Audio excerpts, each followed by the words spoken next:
Welcome to the From Code to C-Suite podcast.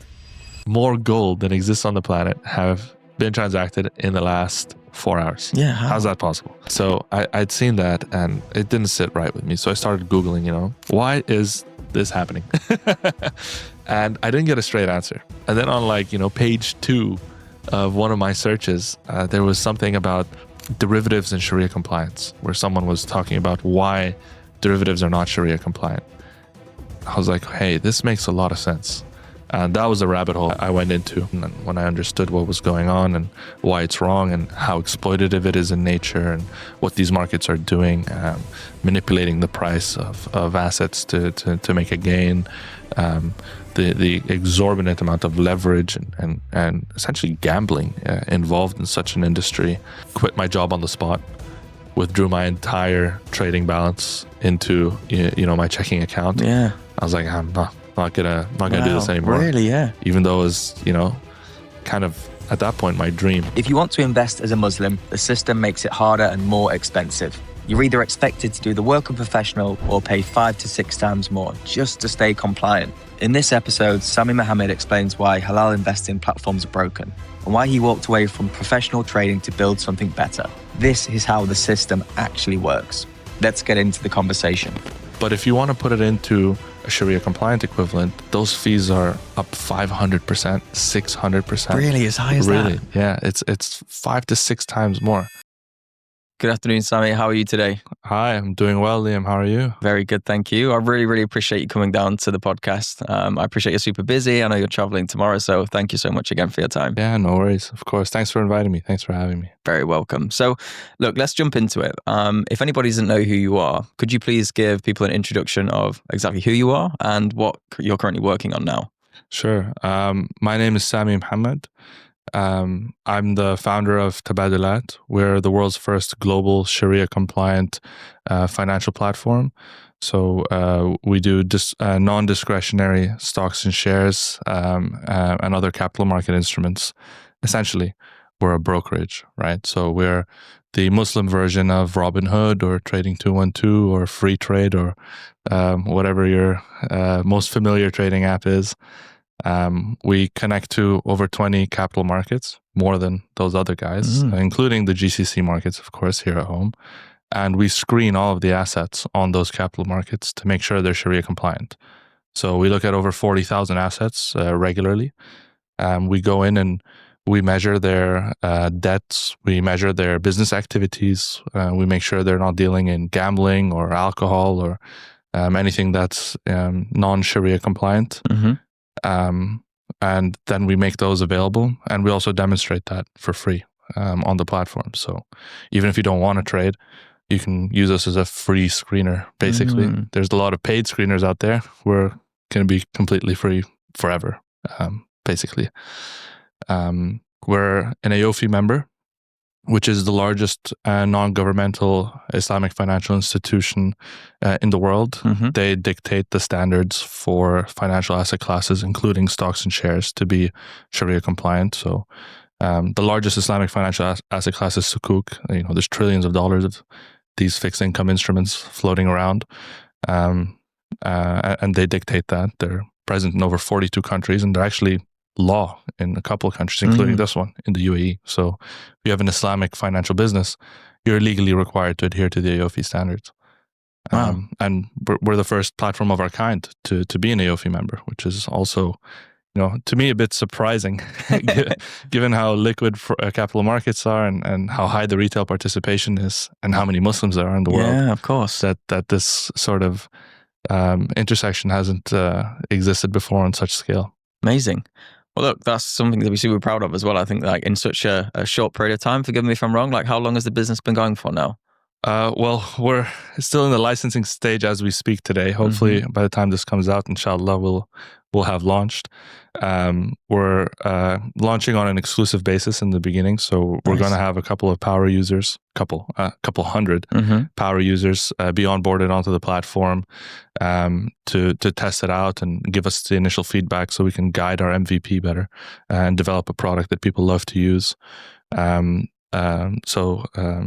Around December, January, we hope to launch. That is December of 2025 and January of 2026. Exciting. So not too far away now then. No, not at all. Yeah, we're gearing up. We're ready to go. It's been a long road. We've been talking to the regulators for a year and a half. It's not an easy thing to launch off the ground. It's a world first in many ways. So having everyone come on board and understand the infrastructure and make sure that it's all compliant and correct is a large task. Nice. Okay.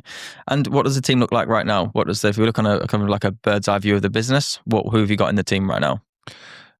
So today we're at 20 employees. We just raised just under $2.5 million this summer in our pre-seed round.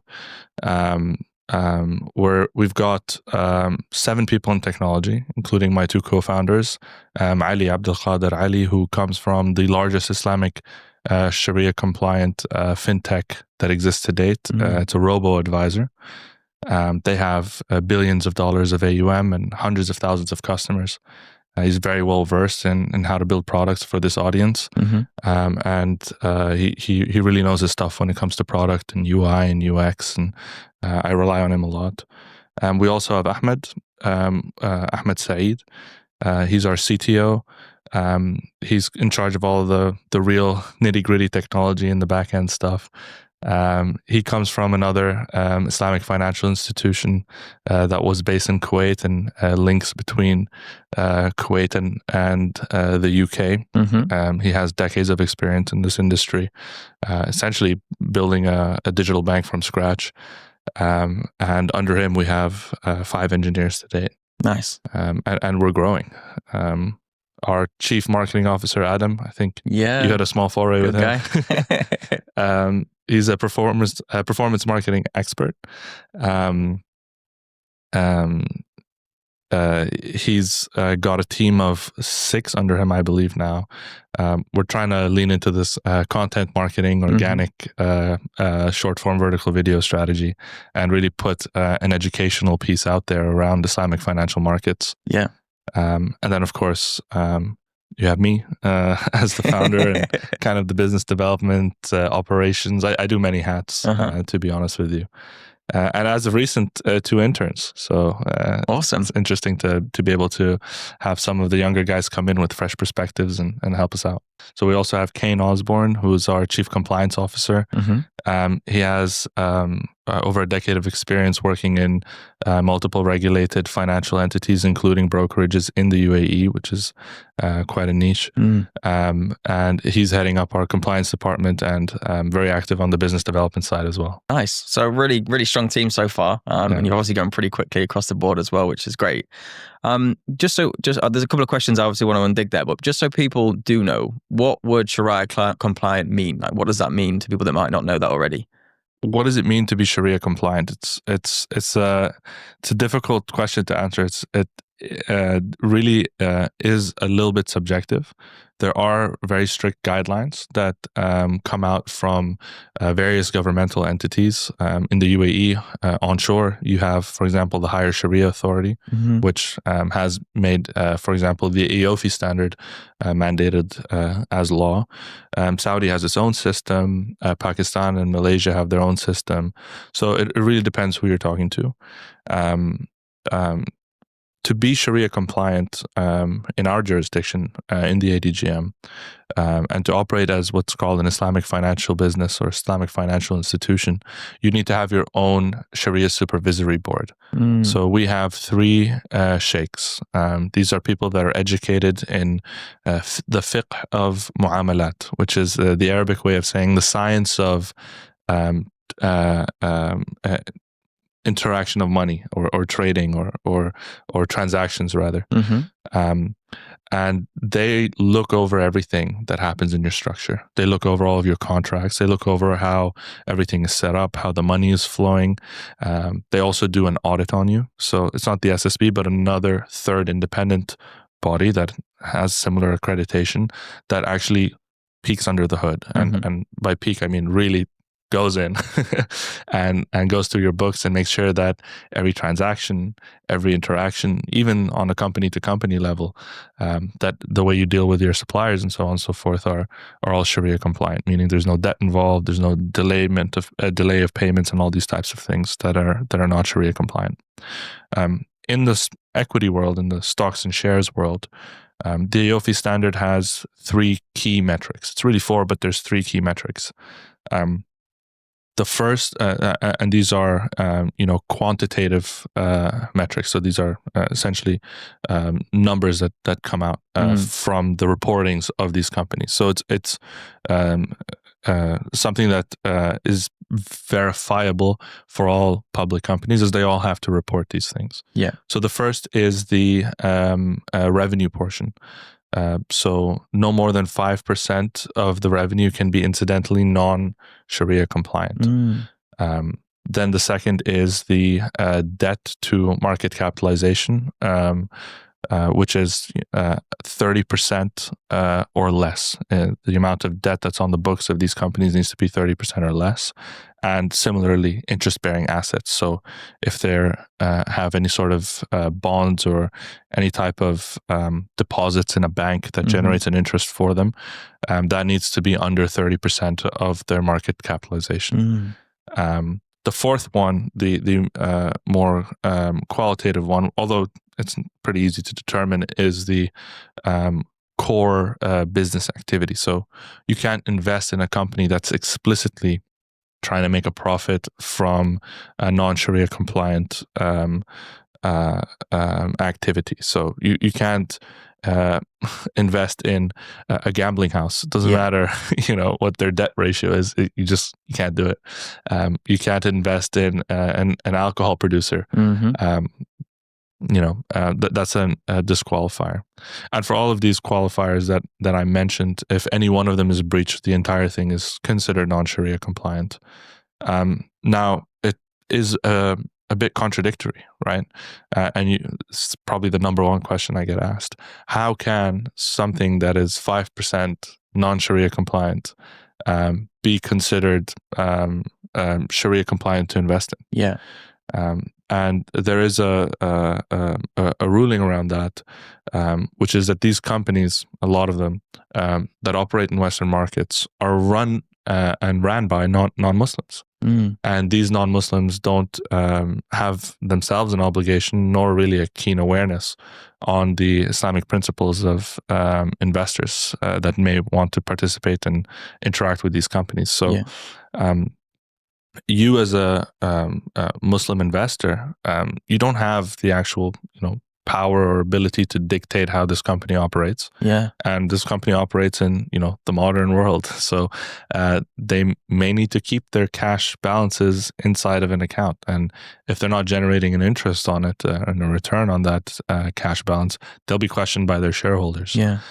So what your obligation is there is to purify that portion of your income. So that's why it's really important to know what that portion is.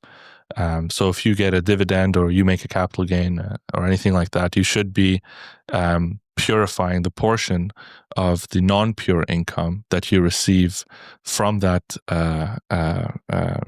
investment through a charitable cause. And the rest is all right for you to keep.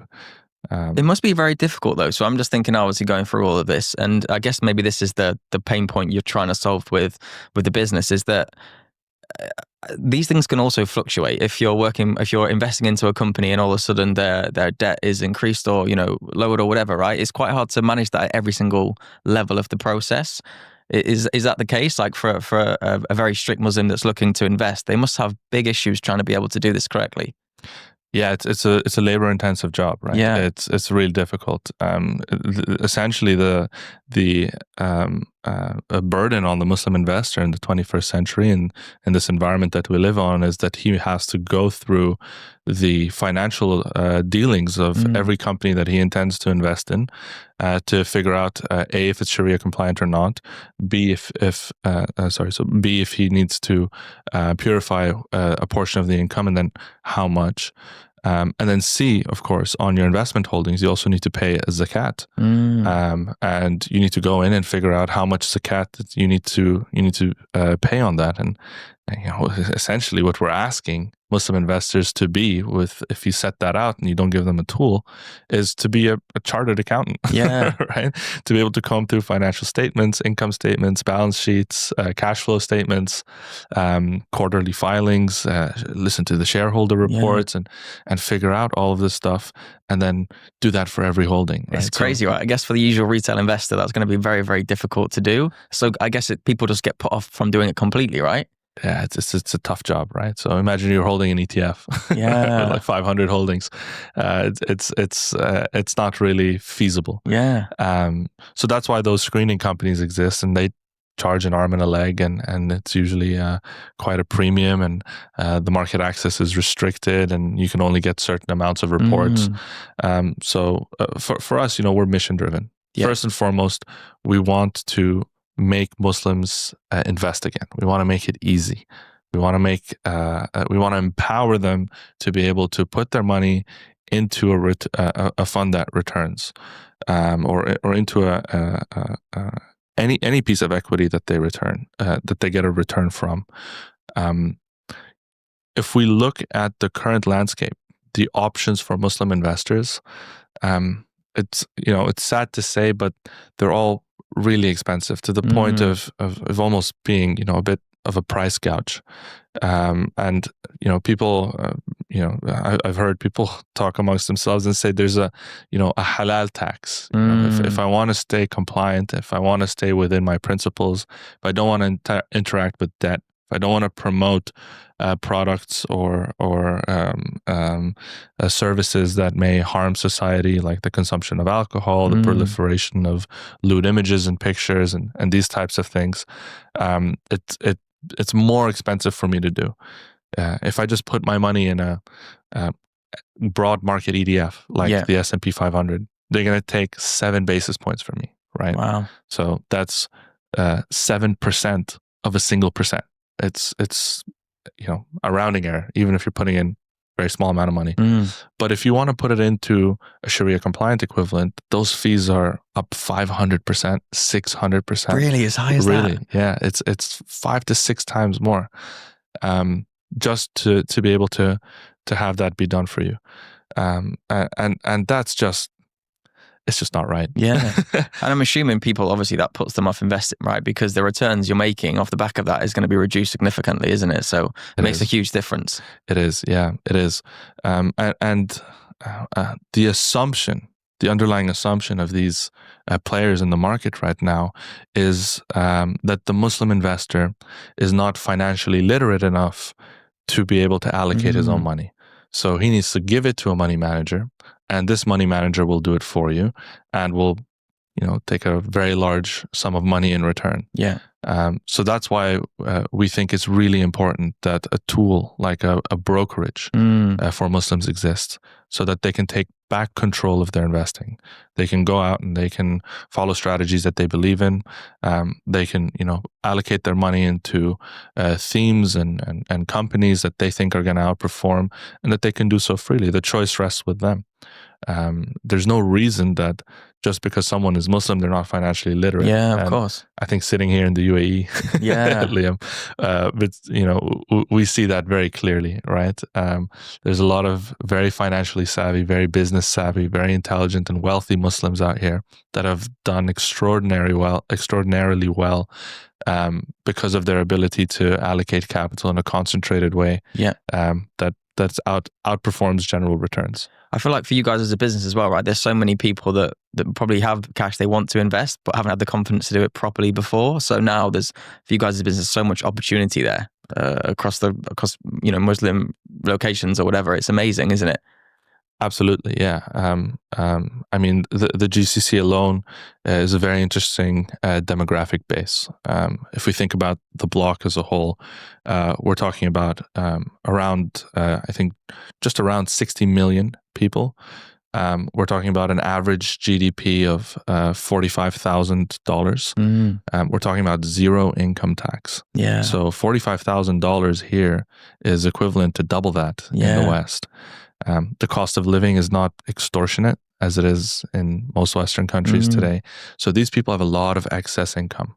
They end every month with money in the bank. I didn't even think that, because here's obviously a great place to make investments, because you're not going to be paying capital gains tax here. So it is the best place to be doing it, right? Absolutely. Yeah. It's the last place where the little guy has a shot. You're able to compound. You're not penalized heavily for, working 9 to 5.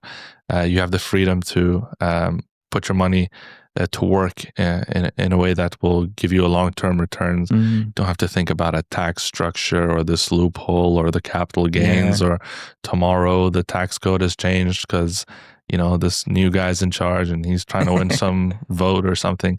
It's stable. It's a great place to live. Alhamdulillah, it follows the Sharia, which is Sharia compliant in and of itself, and it just allows people to live freely and allocate freely and make a living for themselves, like really build something for themselves out here. And these people have, unfortunately, still a lack of tools. We see actually a lot in Saudi Arabia. It's really impressive, the fintech scene there, especially in the Islamic sector. But here in the UAE and from an offshore jurisdiction where you can touch the rest of the world, we're the first of our kind.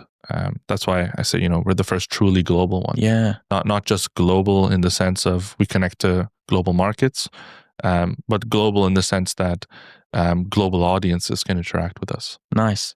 And just out of interest, because I was thinking about, you said you offer the service for free, but you can basically have what's the name of it? Sorry, where you can see whether it's compliant or not. A screener. The screener. I'm sorry. How long would that typically take? Because I'm just thinking, if there's a hot market or a hot stock you want to trade in, how long would that usually take to be able to get involved? Because that needs to be a pretty quick decision sometimes. I mean, you can buy it right away. You'll know if it's Sharia compliant or not. Okay, right? nice. So you can interact with it immediately. So all this information for all of the capital markets that we connect to, every single asset in over 20 capital markets will be displayed for free for everyone forever. You'll know if it's Sharia compliant and you'll know what the purification obligation is. So even if you don't have an account with us, you can use that information to stay Sharia compliant. And that's our mission. Very useful. Our mission is to allow people to be Sharia compliant in their investing. So being mission driven, that's a large commitment that we're making, because it's not free. Yeah. It costs us money to do this. Of course, yeah. But it's something that we think is really important for the Muslim ummah, the global ummah. So we make it available for anyone and everyone. Awesome. Okay. Now let's rewind the story a little bit, because I want to know how you got to this point of building the business. Yeah. Your background, is it typically in fintech? Is it trading? Like, where have you come from and how did you get into that industry? I studied engineering as an undergrad. I studied it because I liked solving problems. That was kind of like my fundamental driver. And engineering is a great framework for structuring and thinking about problem solutions. The only constraints in engineering are the laws of nature. So, you deal with physics and chemistry and biology and all the different disciplines of engineering, which is allows you to have a very wide perspective. Allows you to think beyond, just what's good for me or what can I not do or how do I make money. It's how can this be done? Yeah. Right. How do I build the world's largest building? You don't think about what the cost is really going to be. That's not your problem. Yeah. Right? You're the civil engineer here. You're like, how big does the beam need to be? Right. Can I get this manufactured? So that perspective was really important to me. Then during COVID, with as most people sitting around and kind of trying to rethink what I'm doing. So I went and studied something called analytics and management in London at the London Business School, which was kind of like a data science / machine learning. This is before AI. I think now it's probably called AI. I'm sure they rebranded. Yeah. But it was again a structured approach to data and understanding information systems to be able to make decisions decisions, and not make them yourselves, but actually to allow a computer to guide those decisions, which is, I think, again, really it falls hand in glove with the engineering situation, right? It allows a systematic approach with a sort of independent input. It's just raw data to come and give you an outcome that you can apply to solve a problem, to better an institution, to do whatever really you want to do. It's very malleable. Incidentally, then, I got a job at a large American bank in London, in Canary Wharf. Nice. We were part of this kind of like skunk work team, working in innovation and business development. We were my subsector was just me and another employee. We were dealing with cryptocurrencies and quantum computing, and because of my knowledge, we also were dealing with actually OpenAI before ChatGPT launched. Nice. So we had a bit of an insight into that. But it was really kind of like a 9-to-5 corporate job, right? Talking with like senior management, making PowerPoint presentations. And I was sitting there thinking, man, this is really not for me. I was always trading. I was always trading equities in university, and as like a hobby, right? Yeah, I mean, yeah. Essentially, a bit more than a hobby. I spent a lot of time on it, and alhamdulillah, I made some good returns. Nice. Especially, not that I'm like really good at trading or anything. There was 2020 was the craziest bull market anyone had ever seen. So everything was just flying. It's easy to feel like you really knew what you were doing when anything you picked up just went through the roof. Even for me, actually, that was the first time I ever dabbled in any sort of investing and trading. And I remember thinking, this is so easy. All my friends, it was like a word of mouth. My friends were like, oh, you need to go on trading apps, or you need to even just download eToro or whatever, right? And start investing. And everybody was just doing so well. Yeah. So we all thought it was easy, and it was always going to be like that, but definitely not the case. No, yeah. It all evens out eventually, right? Yeah, there's a reason why the long-term return is what people look at. Yeah. So at my job, I had to quit trading equities because I had access to what's called material non-public information. So I wasn't allowed to participate in capital markets anymore. Okay. Interestingly enough, I was allowed to participate in the crypto market, and that had just crashed right around when I'd started. FTX had collapsed and Bitcoin had dropped from 60,000 to like 18,000 or 15,000 or something like that. And I just tried to trade that instead. I was like, okay, this is the only thing I'm allowed to do. And again, from that moment until basically now still, it has just been a long ride up. Yeah. I had a very good track record at that point. It was quite long, especially for someone my age. And I started working at a proprietary trading shop. So it's a trading company that uses its own capital to back traders and gives traders an equity split. So I had a small book. We were doing at the time futures trading, and to caveat this is before I knew anything about like really Sharia compliance or anything like that. I was quite ignorant to it, as a lot of people were. And I didn't really think about it. I mean, you had a broad sense, right? Like I wouldn't go and invest in an alcohol distribution company. I wouldn't go invest in these types of things. But I didn't have an idea of the debt element, the permissibility ratios, all of these different things that the people who have a real knowledge of this have studied and come together and issued the standards on. I didn't realize that either, to be honest. I didn't realize there was a debt element to it. I thought it was just the types of businesses that you could invest in. Oh no! So debt in and of itself is not Sharia compliant, but most debt in the modern form is. Yeah. It's what's called riba in Islam, which is not just debt. It actually encapsulates a bunch of other concepts, but essentially it's deemed an unfair financial contract, where the person who is burdened with the payment obligation is essentially being exploited. Mm. And I think we see that sometimes, especially when you see something like credit card debt. Yeah. It's 30 or 40% interest per It's year. crazy, isn't it? Yeah, you can sense that is definitely an unfair contract. Yeah. That's not right, is it? Right. And then you have something like a mortgage for a house where, you know, you're going to pay a 6 or 7% interest rate, while, you know, not great. You know, it's I think to most Western people, or non-Muslims rather, an acceptable compromise to get on the property ladder, Yeah. to have a structured payment plan that's affordable, to be able to buy equity into your house, that type of deal.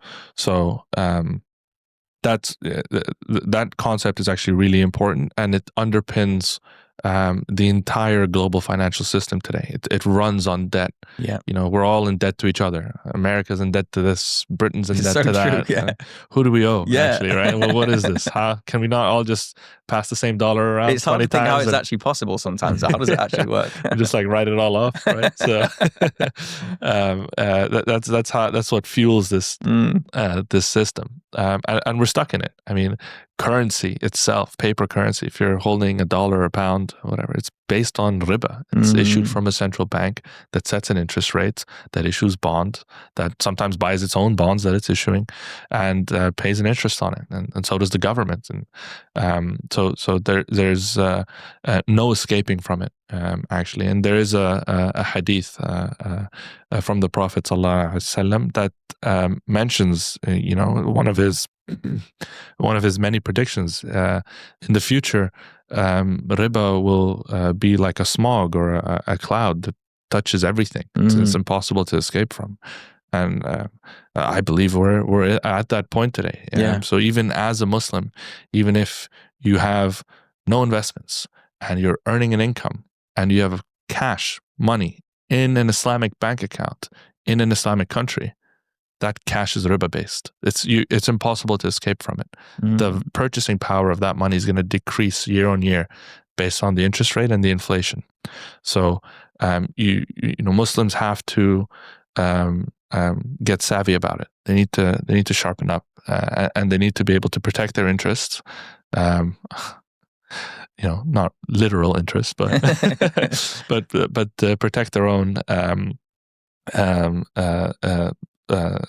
Take their own interests at heart, basically, and move that money into structures that are Islamic and that generate a return that outpaces this riba-based interest system, so that they can grow their wealth and secure the futures of their families and live comfortably and not be oppressed by, to be honest, by nature, an oppressive system. Yeah, makes sense.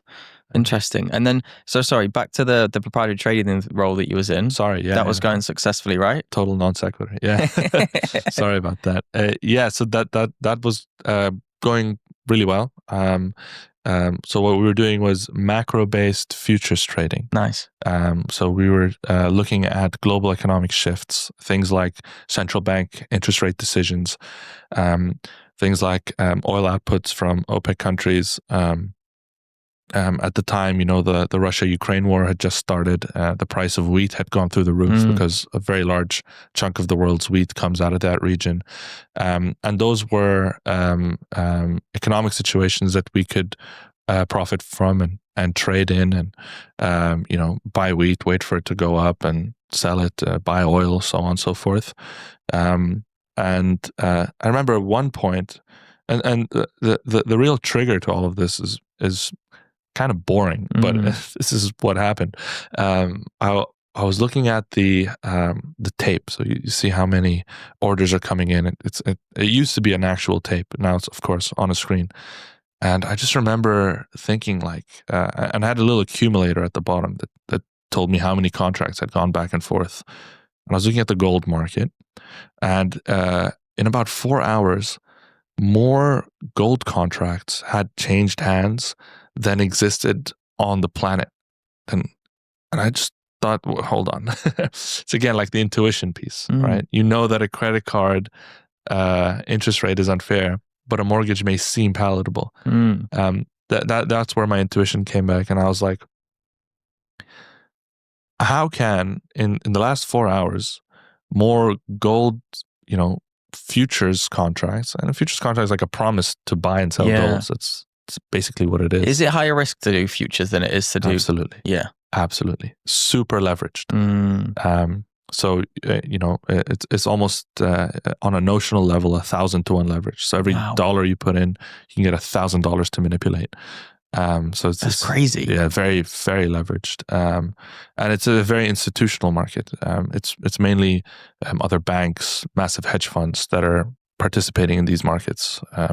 So you're not really dealing with like retail people, right? So this is so you can win big or lose pretty big as well. It's a different ball game. Yeah. It's like you're a fish swimming between the teeth of these sharks, and you're just trying to pick up some scraps, and not get bit. Anyway, so I'd seen that and it didn't sit right with me. So I started Googling, this very naively. This was before ChatGPT. Maybe I would have asked ChatGPT if that happened now.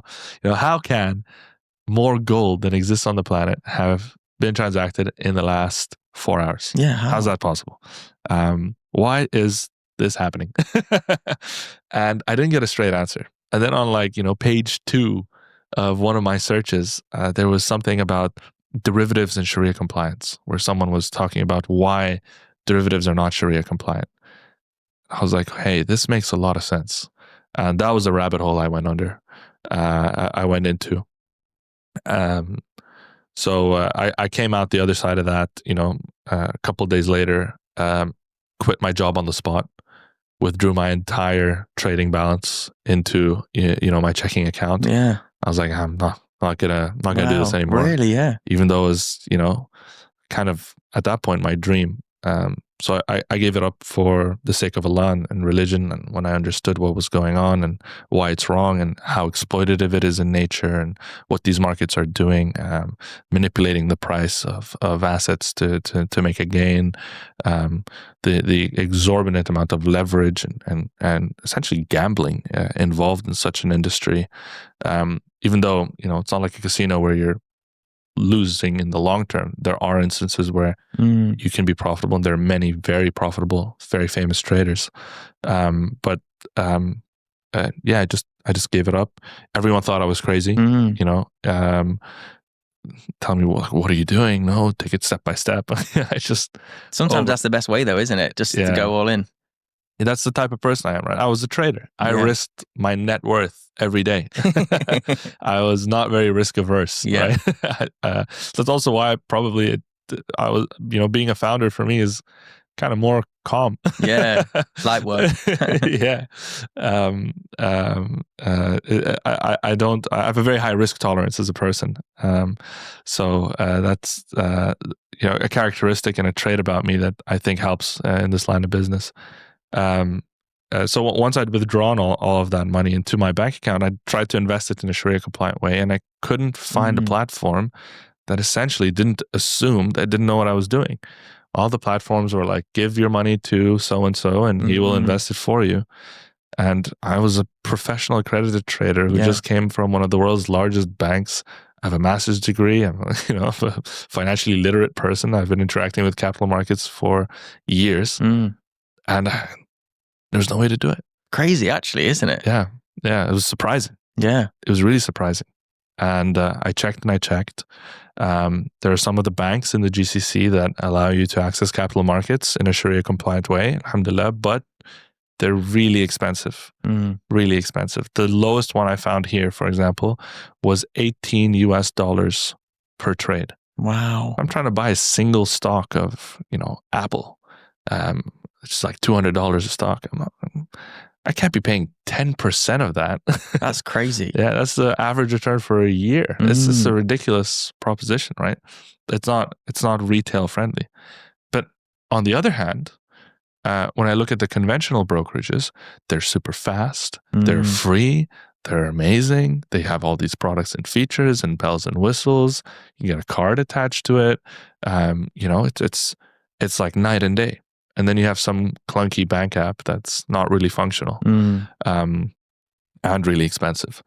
And I just didn't agree that this was the only way that things can be done. So that's how I decided to build my own platform. Nice. And reach out to my co-founders and assemble the team and raise the capital and went for it, man. Yeah. Just really going for it. I love that. And I think there's so much opportunity. So, it sounds like it's going to be a success now, and I'm sure it'll be, such an amazing platform for people to use. Inshallah. Let's look about the business that you've started now. I guess, what would you say the hardest thing is for you been so far, being a business owner for the first time, building such a unique product with so many complexities? What would you say has been some of the toughest lessons you've had to learn? There's a lot of difficulty in structuring. When you reach out to some of these prime brokerages, even Islamic banks here, to set up the money flow and account infrastructure to be able to trade and move the money in the correct way. It's never really been done before, so it's a first a lot of the time. The Sharia compliance information, that screening tool in and of itself is its own business, right? That we're giving out for free. That's also a difficult thing to do and negotiate and get the contracts in place. Building it up from scratch is difficult. Whereas if I was a conventional brokerage, there are so many providers that I can just get essentially like a white label app from and just start as an MVP. And there are many of those that have done exactly that in this market and been successful. But I think now, in hindsight, fortunately, at the time, I was like, wow, this is unnecessarily difficult. But now that I've had to go through it and have reinvented the wheel a couple of times, actually, I'm really thankful. Because that deep level of infrastructure that we've built allows us to differentiate ourselves in the market. Yeah, it allows us to give free market access to things like the US market, which to this day doesn't exist from these incumbents here, in for example, the UAE, and do that in a Sharia compliant way. So that's going to be a first, hopefully. It's interesting, I guess, because if you crack it and you get it right, because it's so hard to do that, your competition, there's not just going to be easy competition that can just set up very quickly and do the same thing. Correct. Yeah, there's a large moat. That's true. Yeah, that does differentiate yourself. The other thing is having access to the GCC capital markets as a Sharia compliant proposition is a non-negotiable. If you want exposure to sectors like the financial sector, you need to have access to the GCC capital markets, because all the Islamic banks are listed on our domestic markets. If you only had, for example, US markets, which I mean, almost every broker just has US markets and that's it. And they're like, go trade, right? You'll find them with two. Or it's only the really major guys that have access to proper global markets.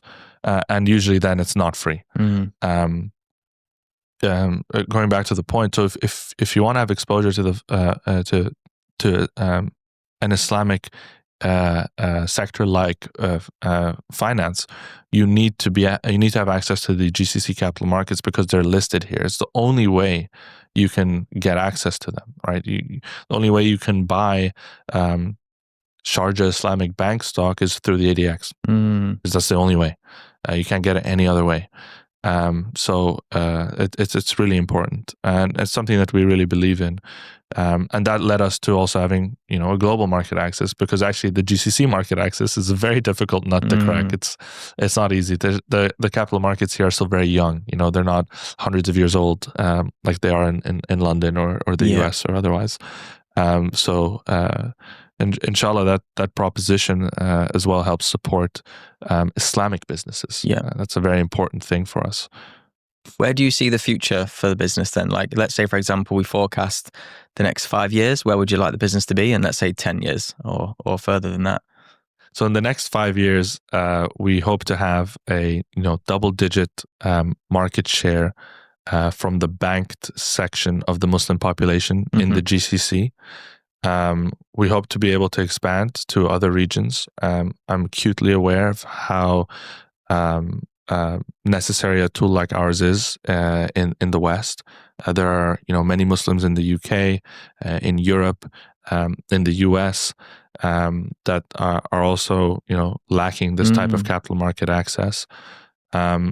in our home markets like the GCC and the MENA region and Malaysia and Indonesia and even in India, where a vast majority of the Muslim population lives, due to their size and scale, there are capital market infrastructure providers that exist there that are decent. So first and foremost, we go for those greenfield ventures. That's number one. Yeah. Number two, we hope to expand our proposition. We hope to add more products. We hope to make it a more holistic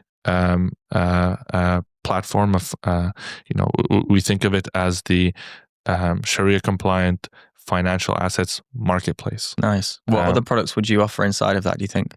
It depends on what we get permissions for, but definitely one of the things that's lacking these days for Muslim investors, especially, if you're not a multi-millionaire, is a yielding product, something that gives you a cash day in, day out, something that's, relatively safe. So definitely less risky than things like stocks and shares, where you can park your money and you can get paid on a regular basis for that. So that's something we're very keen on. Other types of capital markets, like maybe cryptocurrencies, would be an interesting thing to explore, especially given the UAE's adoption of cryptocurrencies and how successful it has been here. We see a lot of fund managers and a lot of providers that pool capital to finance things like mortgages for other Muslims, which are necessary and I think still underserved. It's a huge requirement for that still, especially in the West.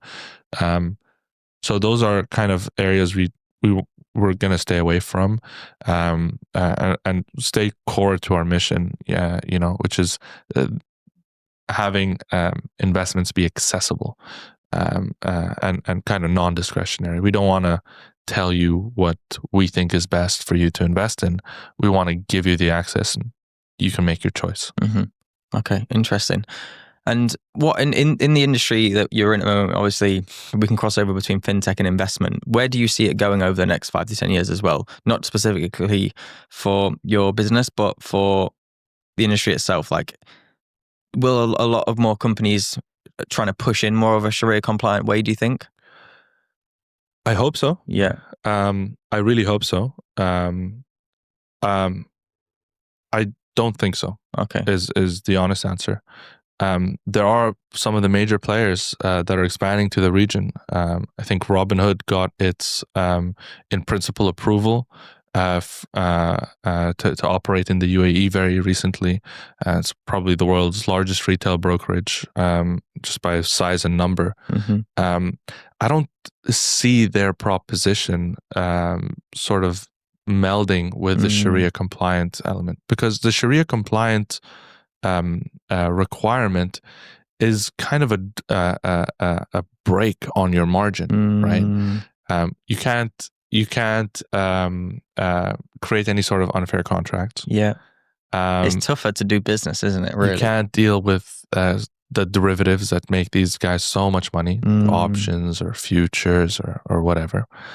You can't entertain the gambling element of capital market access, like, for example, CFDs. And unfortunately, today we see a lot of CFD brokers that pretend to be Islamic by not charging you an interest rate on the margin that they're giving you, even though unfortunately the audience that's convinced by that is unaware of the gambling nature of it, and the actual underlying infrastructure, where the CFD provider doesn't actually have to execute your order, right? So if you tell a CFD provider to buy me gold, he's not buying you gold. He's just showing you a fake gold position, giving you so much leverage that he just waits for you to go bust. Then when he goes bust, he just absorbs your entire deposit, right? It's crazy. It's like a fake number on a screen. And people fall for it because they fall for the gambling nature of it, and they kind of convince themselves that they're an investor, right? Yeah. They're trying to make a responsible financial more sophisticated, decision. Doesn't it, being an investor than a gambler? Yeah, but I mean, to be honest, at its core, that's what it is. That's what it is. Yeah. Last question, because I know we're a little bit short on time, but if you could give one bit of advice to somebody that not necessarily wants to start up a Sharia compliant business, but just in general, like, what piece of advice would you give your younger self, I guess, to where you are now? I think to myself specifically, I would say go fast and try to test things. Don't be afraid of breaking things, and speak to as many people who have been in this industry as you can, and try to gather as much information as you can. Especially in my industry, it's kind of a very small circle of people that understand how this actually works. Even people who are really well versed in things like compliance and trading, and who have sat at a trading desk like myself, you don't really know what goes on under the hood when it comes to the actual behemoth of interacting with the capital markets, the clearing schedules, the way that this works, how the exchanges work, what sort of liquidity pools exist. These types of things are very difficult to get. It's actually not really possible to Google. It's not really public information. So you need to do a lot of primary research. And I think don't shy away. People are friendlier than you think. People are more than happy to grab a coffee if you approach them in the right way. Set up nowadays, so easy. Just set up a Zoom call, set up a Google Meets. It's not as foreign as it used to be. There's no requirement to fly out to somewhere just to speak to someone as it was back in the day. The world's more connected than ever, and founders should take advantage of that to make the best informed decisions that they can, rather than just trying to do things. Yeah, love that. Sami, thank you so much. I really, really appreciate your time. Yeah, That was no worries. awesome. Thank you, Liam. I appreciate your time. Thanks for having me. Cheers. Thank you.